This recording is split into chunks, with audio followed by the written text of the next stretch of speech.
Hey, I don't know how you ended up here, but something tells me your heart's been heavy. Maybe you have been carrying something, a memory, a person, a version of yourself for way too long. And now you are here asking yourself, why do I let go of something I never got closure from? I don't have all the answers, but I do know this: letting go. It's not forgetting, it's not pretending it didn't matter. It's simply choosing not to keep bleeding from the same wound every day.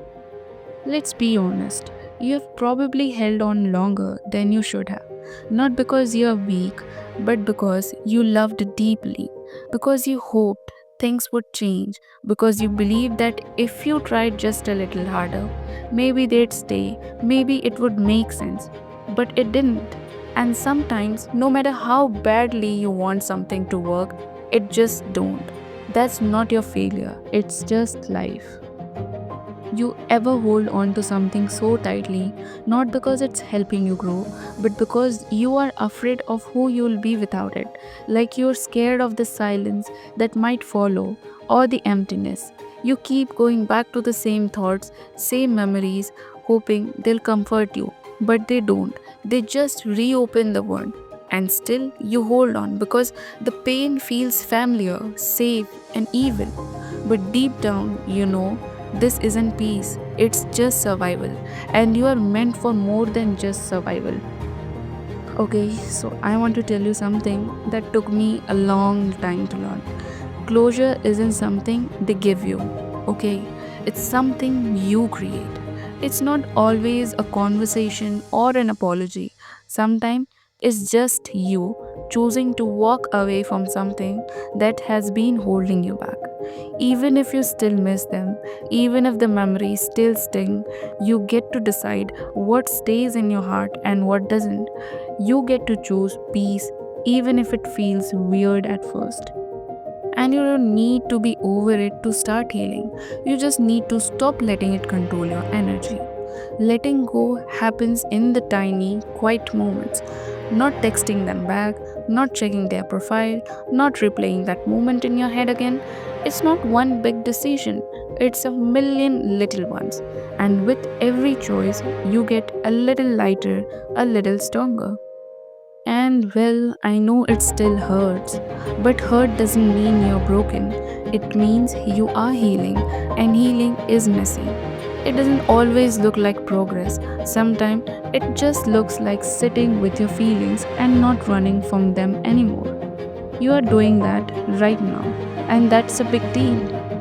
So, take a deep breath, a real one. Close your eyes if you need to. You don't need to carry everything anymore.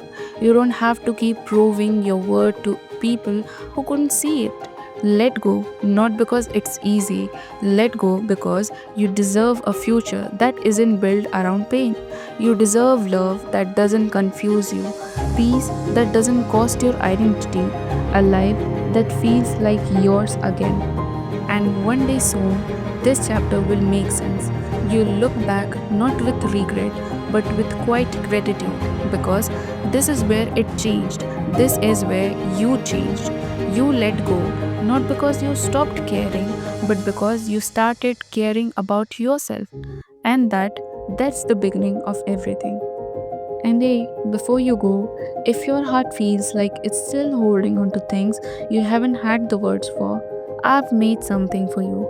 It's a journal called Letters to My Healing Heart, and honestly, I created it during one of my hardest seasons.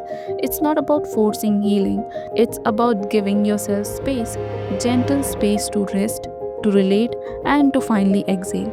Every day in the journal is like a letter to your own heart with prompts that help you reflect, process, and slowly let go of what's been heavy. So, if you have been needing a quiet place to land, if you're tired of bottling things up, or you just want to start reconnecting with yourself again, and I'd love for you to try it. You can find it through the link in the description. Take your time, come back to it whenever you're ready, and just know you're not healing alone. I am walking this with you, one page at a time. Okay, go gently, and thank you for being here today.